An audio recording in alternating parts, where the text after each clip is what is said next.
नाम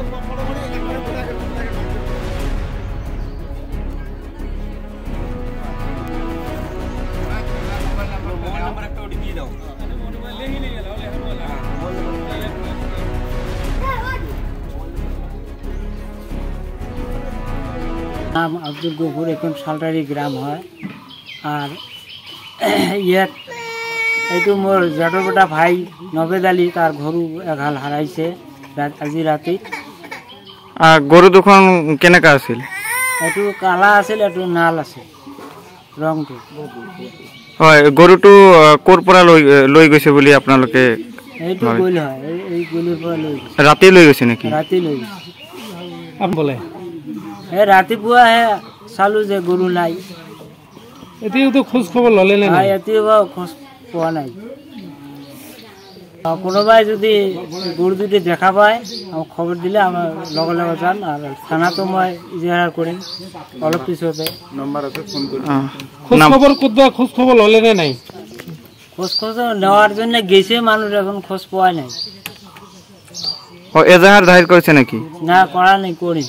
ইয়াতে মই ৰাতিপুৱা মানে শুনিবলৈ পাইছোঁ যে এই নবদালিৰ বোলে দুটা গৰু মানে হেৰাই গৈছে হালৰ বলত। সেইটো মই শুনি ময়ো খুব দুখ লাগিল। গৰীব মানুহ, এইবিলাক কৰি খায় সিহঁতে, খেতি বাতি কৰি খায়, গৰুৰ ওপৰত নিৰ্ভৰ কৰি জীৱিকা নিৰ্বাহ কৰে। গতিকে এনেকুৱা যদি হয় কেনেকৈ মানুহ চলিব? সেইটোতো খুব বেয়া কথা। এতিয়া কি ক'ব? এতিয়া এইটো মানে প্ৰশাসনীয় বিভাগত তদন্ত কৰিব লাগে।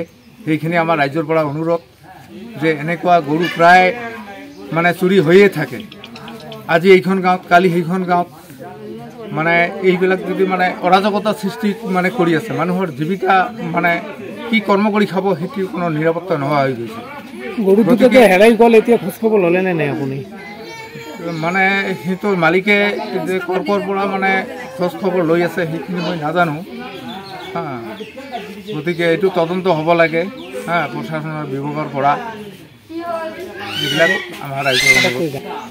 গতিকে আমাৰ এইখিনি অনুৰোধ, যদি ৰাইজৰ যদি তৰফৰ পৰা যদি কোনোবা মানুহে যদি দেখে বা কোনোবা যদি মানে ধৰা পৰে, সেইখিনি মানে বস্তুখিনি মানে লগে লগে মালিকক যোগাযোগ কৰি সেইটো গতাই দিলে খুব ভাল হ'ব। এইখিনি আমাৰ সমূহ ৰাইজৰ ওপৰত মানে অনুৰোধ। আৰু বিশেষকৈ আমি চৰকাৰক অনুৰোধ কৰিছোঁ যে এনেকুৱা মানে চুৰি চামাৰিৰ পৰা, এই দুষ্কৃতিৰ হাতৰ পৰা মানে ৰাইজক যাতে ৰক্ষা কৰে, এইবিলাক অন্যায়কাৰী ধৰি যাতে উপযুক্ত শাস্তি দিয়ে, সেইখিনি আমাৰ ৰাইজৰ পৰা অনুৰোধ জনালোঁ।